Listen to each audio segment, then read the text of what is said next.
राज्यात आज प्रचाराच्या तोफा थंडावणार आहेत। या काळात अनेक आरोप प्रत्यारोप झाले। आता 20 नोव्हेंबरला सगळ्या पक्षांचं भवितव्य मतदान पेटीत कैद होणार असून 23 नोव्हेंबरला निकाल लागणार आहे।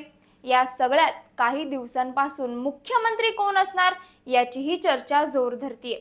उपमुख्यमंत्री देवेंद्र फडणवीस असोत किंवा सुप्रिया सुळे, जे आधी मुख्यमंत्री पदाच्या रेसमध्ये होते, त्यांनी आता आम्ही दावेदार नसल्याचे संकेत सुद्धा दिलेत। त्यामुळे महायुती आणि महाविकास आघाडीमध्ये मुख्यमंत्री पदासाठी रस्सी खेचे हे नक्की। पण आता कोणाच्या नावाची चर्चा आहे हे आता आपण पाहणार आहोत। नमस्कार, मी शिवानी, आपण पाहत आहात पॉलिटिकल महाराष्ट्र। सुरुवात करूया महायुतीपासून। महायुतीमध्ये सगळ्यात प्रबळ दावेदार एकनाथ शिंदे यांना मानलं जातं। मुख्यमंत्री एकनाथ शिंदे हे 2004 पासून सलग आमदार राहिलेत।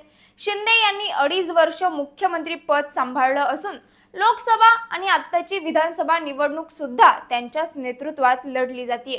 तर दुसरीकडे उपमुख्यमंत्री अजित पवार यांचीही मुख्यमंत्री होण्याची इच्छा कोणापासूनच लपून राहिलेली नाहीये। त्यांनी उपमुख्यमंत्री बनण्याचा रेकॉर्ड सुद्धा मोडलाय।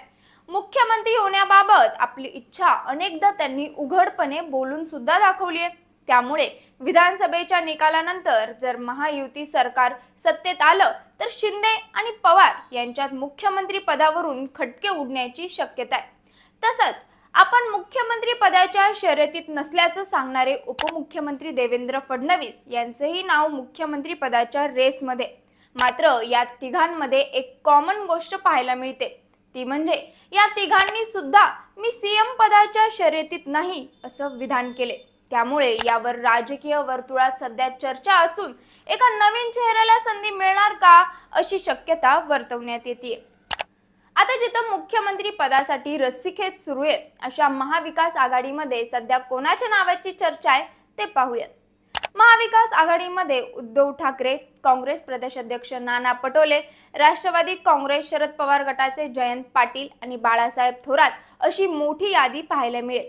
तसंच पहिली महिला मुख्यमंत्रीबाबत चर्चा झालीच तर यशोमती ठाकूर, उद्धव ठाकरे यांच्या पत्नी रश्मी ठाकरे आणि सुप्रिया सुळे यांचंही नाव पुढे येतं। मात्र तिचा विधानसभेत इंटरेस्ट नाही, तिचा इंटरेस्ट संसदीय राजकारणात आहे असं विधान शरद पवार यांनी नुकतंच केलं होतं। त्यामुळे सुप्रिया सुळेंचं नाव मुख्यमंत्री पदाच्या यादीत नाही अशीही चर्चा सध्या जोर धरतीये।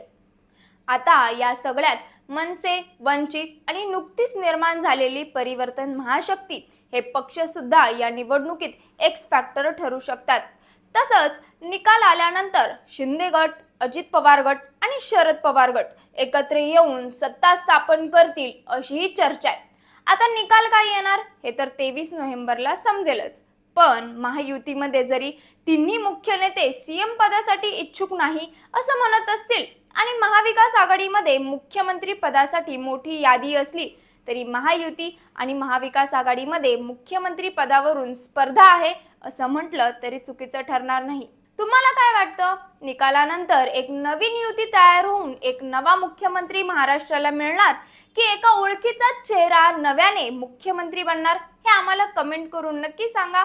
आणि असेच व्हिडिओ पाहण्यासाठी पॉलिटिकल महाराष्ट्र या पेजला लाईक करा, फॉलो करा। धन्यवाद।